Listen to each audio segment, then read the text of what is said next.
열왕기하 18장 1절부터는 이스라엘 남쪽 왕 유다 왕인 히스기야라고 하는 왕에 대한 이야기를 우리가 잠깐 하려고 합니다. 아마 남북 왕조 여러 왕들 중에 여러분들이 아마 기억하는 왕 중에 한 사람이 히스기야 왕이 아닐까 하는 생각이 듭니다. 많이 들어본 이름이지만 어떤 사람이기에 이었기에 우리에게 기억되는 인물이었는가 다시 한번 여러분들이 좀 세주면서 아까도 우리 몇 번 지난번에도 말했지만 비슷비슷한 일들이 계속돼서 어떻게 보면 조금 지루할 수도 있는데 달리 생각해보면 우리가 살아가는 것도 아마 또 별반 다르지 않을까. 우리는 매번 정말 다른 삶을 살고 있는가, 스펙타클한 삶을 살고 있는가. 우리 다 거의 하루하루가 비슷비슷한 삶을 살고 있지 않을까. 그렇게 생각해보면 이것도 그다지 크게 지루하지 않을 수도 있다. 생각하기 나름이다 생각을 좀 해봅니다. 오늘 열왕기 18장 1절부터 한번 쭉 읽어가면서 우리에게 주신 은혜를 한번 발견하고자 합니다. 이스라엘의 왕 엘라의 아들 호세아 제3년에 호세아가 북쪽에서 왕이 돼가지고 통치한 지 3년째 되던 해에 그 말입니다. 남쪽 유다 왕의 아하스의 아들 누가 왕이 되었다고요? 히스기야라고 한 사람이 왕이 됐다. 북쪽의 왕이 된 지 3년째 되던 해에 남쪽에서 새로운 왕이 등극하게 됐는데 그 왕의 이름이 히스기야더라 이런 얘기를 하고 있는 겁니다. 그가 왕이 될 때 나이가 몇 살이었다고요? 25살이었다. 우리는 25살 때 뭐 했을까? 25살에 이 사람은 왕이 됐습니다. 그래서 예루살렘에서 얼마 동안 다스리게 됩니까? 29년간. 얼마 오래 했어요. 30년에 1년 빠진 29년간을 통치하게 되는데 그의 엄마 이름은 아비요 스가리아의 딸이다 이렇게 소개를 합니다. 이 히스기야는 어떤 사람이었냐면 그의 조상 다윗의 모든 행위와 같이 여호와께서 보시기에 어떻게 했더라? 정직하게 행했다. 북쪽은 일대왕 여로보암의 뒤를 따라서 계속 죄를 지었다 이런 말이 참 많이 나왔잖아요. 근데 남쪽은 여러분이 잘 아시는 이스라엘 남북 왕조 다 합쳐서 통일왕국 사울 다윗 솔로몬 그리고 남북 분열왕국에서 가장 존경받는 왕이 다윗인데 그 다윗을 본받아서 하나님 앞에 정직하게 행하는 사람이었다라고 하는 겁니다. 어떻게 했냐면 조금 더 구체적으로 보면 그가 여러 산당들을 제거했습니다. 많은 왕들은 사실은 산당들을 제거하지 못했죠. 그리고 주상, 다시 말해서 그 동으로 만든 이 우상들을 다 깨뜨려 버렸습니다.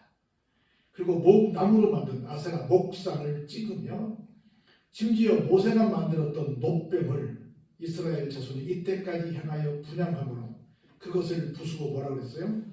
느후스단이라고 불렀다. 느후스단은 밑에 설명이 나와 있죠? 이 놋조각이다. 그렇게 말했어요. 그걸 너무 뭐하니까? 신격화하니까 이게 사람들이 그러잖아요. 신앙보다는 어떤 눈에 보이는 어떤 것들을 더 믿는. 그래서 사실은 신앙의 본질이 왜곡되는 경우가 많이 있어요. 그래서 보다 못해서 여러분이 아시는 것처럼 종교개혁 이후에 성화금지, 성상금지 사람들이 너무 그쪽에 빠지니까 안 보이면 안 믿으니까 그쪽에 빠지니까 그런 우리 개신교에서는 그렇게 해서 통합 측은 유일하게 한 가지 인정한 게 뭐예요? 십자가 거는 거. 합동 측은 십자가까지도 안 걸었죠. 그래서 여러분 대한예수교 장로회라고 썼는데 교회 안에 들어가서 보면 십자가 걸린 곳은 통합 측, 십자가 안 걸린 곳은 합동 측. 한국은 그렇게 구분해요. 근데 지금은 이걸 장식으로 합동 측에 거는 교회들이 많이 생겼는데 처음에 합동 측과 통합 측이 갈라질 때는 십자가도 안 걸었어요.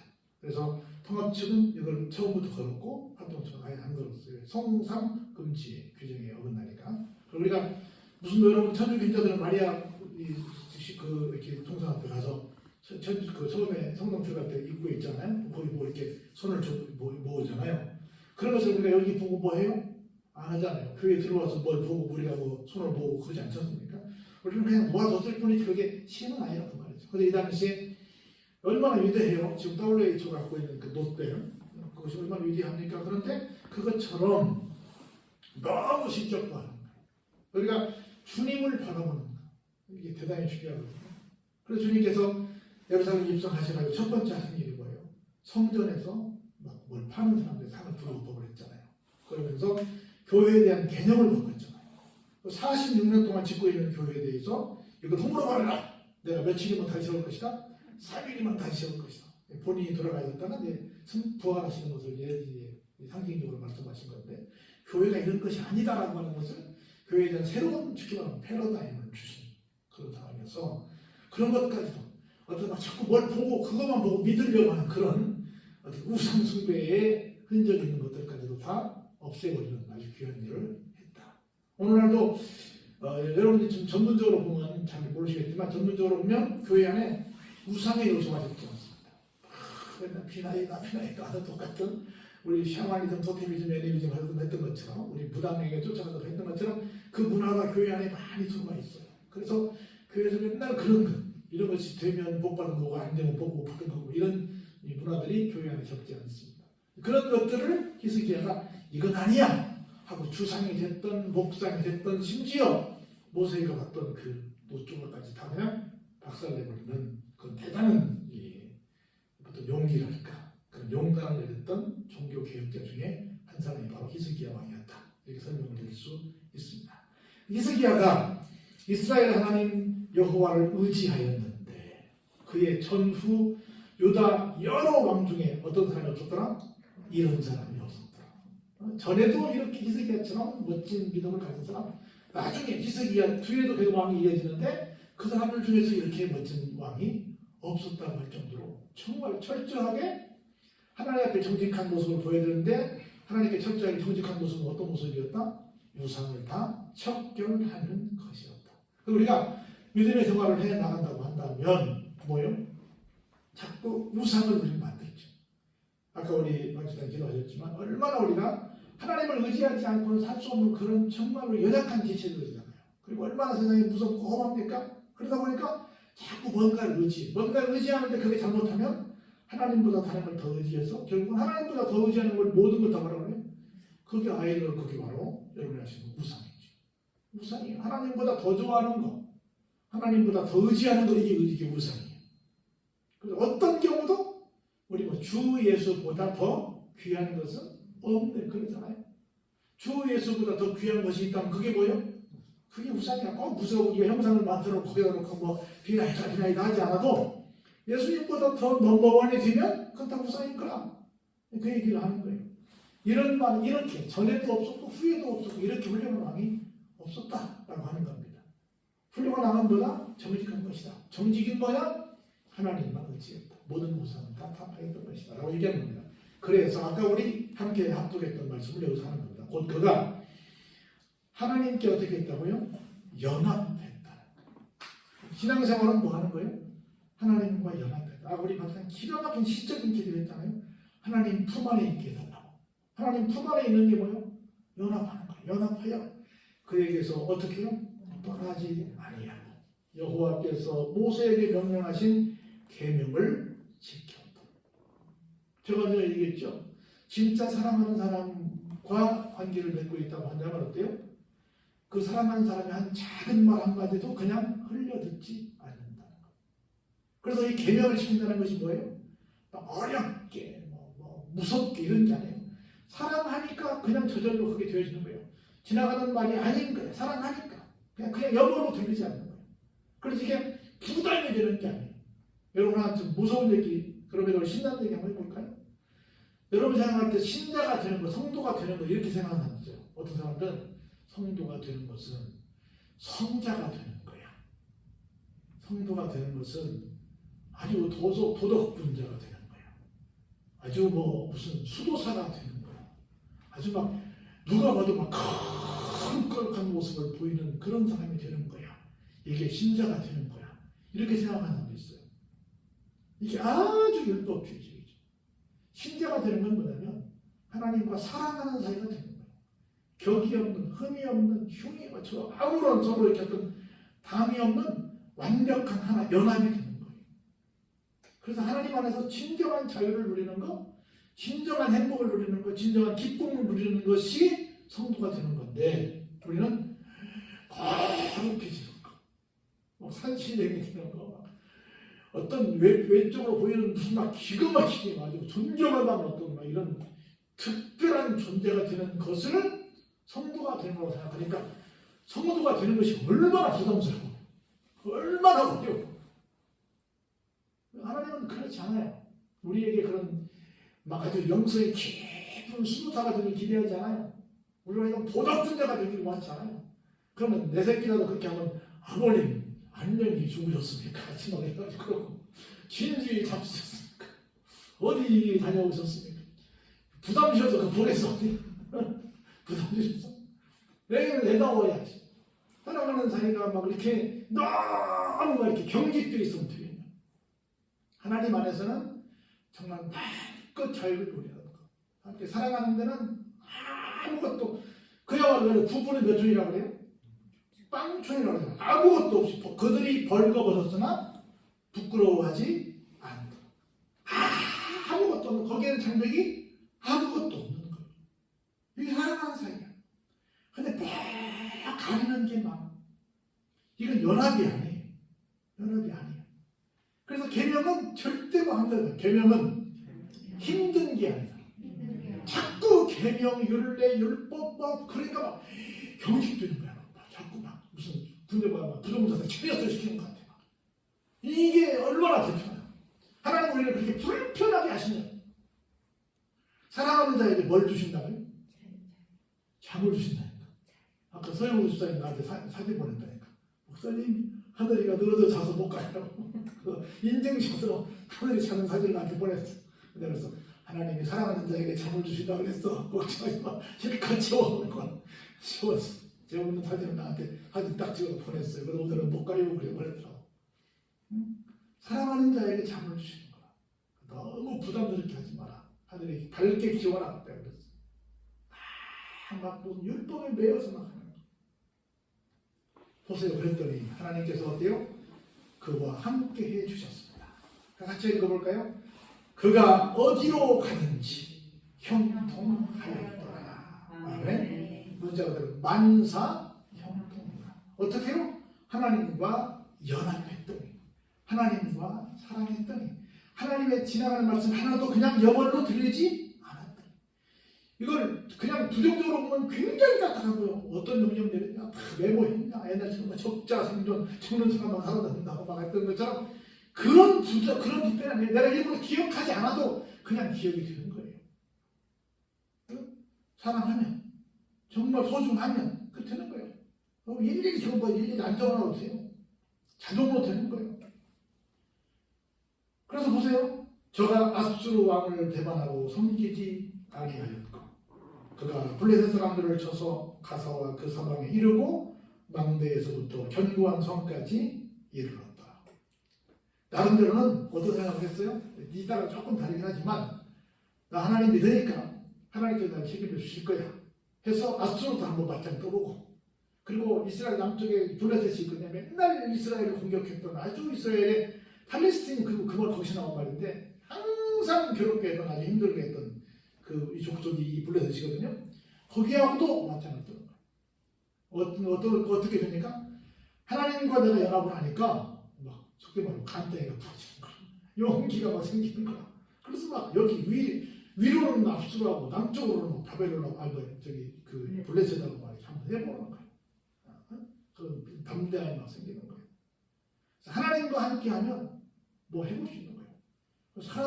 진짜 사랑하면 용감한 거예요. 그래서 여자는 약하지만 누구는 강하다고요?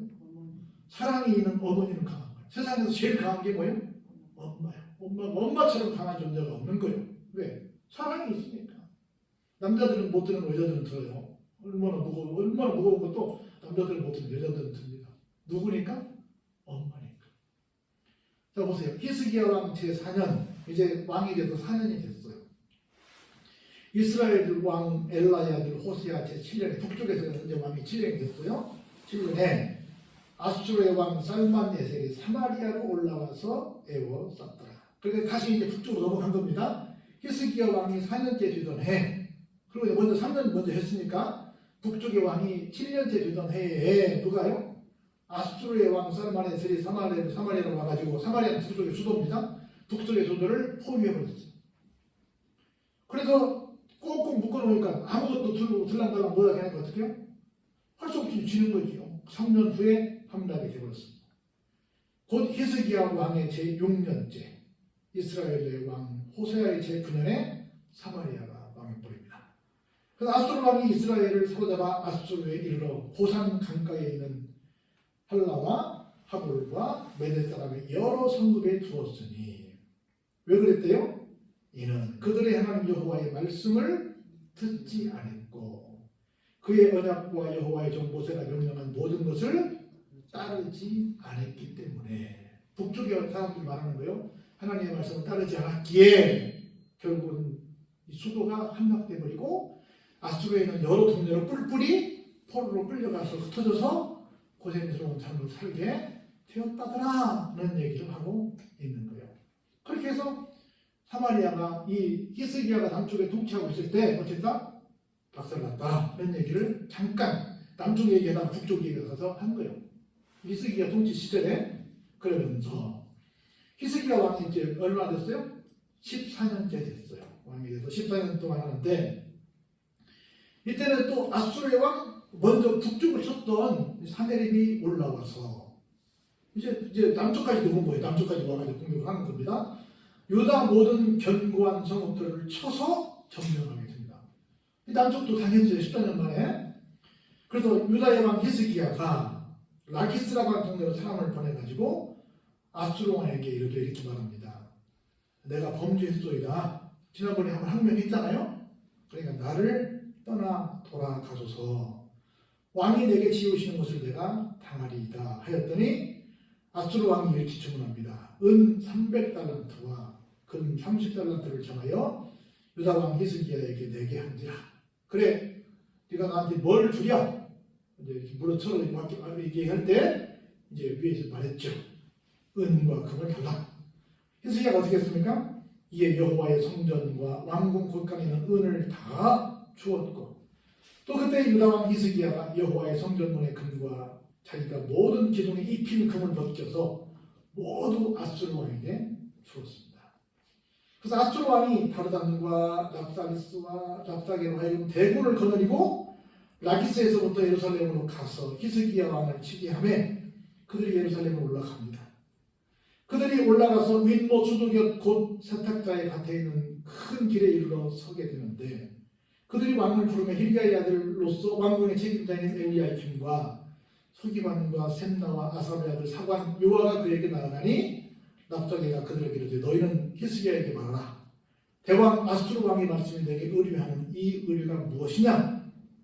네가 싸울 만한 계교와 용력이 있다고 한다마는 이는 입에 붙은 말뿐이라. 내가 이제 누구를 의뢰하고 나를 반역하였느냐? 이제 내가 너를 위하여 저 상한 갈대 지방의 애굽을 의뢰하도다. 사람이 그것을 의지하면 그의 손에 찔려 들어갈지라. 애굽 왕 바로는 그에게 의뢰하는 모든 자에게 이와 같으니라 하면서 뭔 얘기를 해요? 와가지고 이 히스기야 왕이 보낸 사람들하고 대화를 나누는 겁니다. 뭐라고 말해요? 무슨 연고로 나를 배반해서 이렇게 돼가지고 나로 하여금 화가 나게 해서 이렇게 대군을 끌고 와서 너희를 공격하게 했느냐? 너희들이 가만히 보니 누구를 의지하더라? 저 아래쪽에 있는 애굽, 지금 뭐냐면 이집트를 의지하고 있더라. 이집트를 의지해서 한번 해보겠다고? 너희들 그러면 이집트랑 함께 멸망하게 될 거야 라고 하는 지금 슈가를 협박을 하고 있으면서 오늘 본문의 말씀이 끝이 납니다. 그러면 그 다음에 어떤 사건이 이루어지는지는 다음 시간에 보게 될 거예요. 그럼 두 가지만 우리가 생각해 보고자 합니다. 하나는 뭐냐면 전무후무한 이런 왕이 없다 할 정도로 기가 막힌 하나님 앞에 정직한 하나님과 연합한 그런 왕의 모습을 보이고 있다라고 하는 것이고 그래서 하나님께서 기가 막히게 정말 멋진 삶을 살 수 있도록 해줬어요. 그럼에도 불구하고 어떻게 됩니까? 북쪽에서는 당연히 하나님 말씀을 어겨서 사마리아 성에 함락이 되고 남쪽도 어떻게 됩니까? 얼마 후에 다시 아수르의 공격을 받게 됩니다. 왜 이런 일이 생겼을까? 그리고 지금 여기서 말했던 것처럼 앞으로 이렇게 와가지고 나는 지금까지는 정직한 모습을 보였는데 이런 정직한 모습을 보이는 사람에게 어떻게 이런 큰 또 재앙이 닥치게 되는가? 이런 일은 왜 있을까 하는 얘기를 이제 계속 보게 될 겁니다. 히스기야에 대한 얘기는 많기 때문에 한 번에 다 볼 수 없어요. 그래서 하나만 더 기억하고 넘어가면 하나님을 이렇게 정직하게 잘 섬기고 모든 우상을 다 타파하고 하나님과 연합하고 하나님께로부터 정말 전무후무한 왕이라는 소리를 듣고 있음에도 불구하고 이런 어려움이 도래해 있다라고 하는 겁니다. 우리가 신앙생활을 잘한다고 할지라도 나도 모르는 새에 남들이 볼 때 저 사람이 왜 저런 일을 당해 뭔가 신앙생활을 잘못하는 것 아니야라고 하는 오해를 받을 수 있을 정도로 어떤 어려운 코너에 우리가 지금 주일마다 보고 있는 욕처럼 그런 일이 얼마든지 올 수 있다. 나중에 우리가 봐야 되는데 길고 짧은 건 대봐야 되는데 이렇게 아수르에서 와가지고 이렇게 겁박을 놓고 있는데 이 부분은 어떻게 전개되고 어떻게 끝날 것인지를 보자는 거예요. 그래서 함부로 속단해서 어떤 얘기를 막 결정하는 것은 안 된다.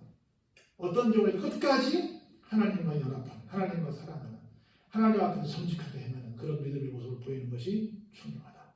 설사 중간에 좀 오프라티브 들어갈지라도 그럴지라도 신앙을 포기하지 않는 것이 중요하다. 이런 것을 우리에게 지금 암시적으로 주문하고 있는 것을 볼 수 있습니다.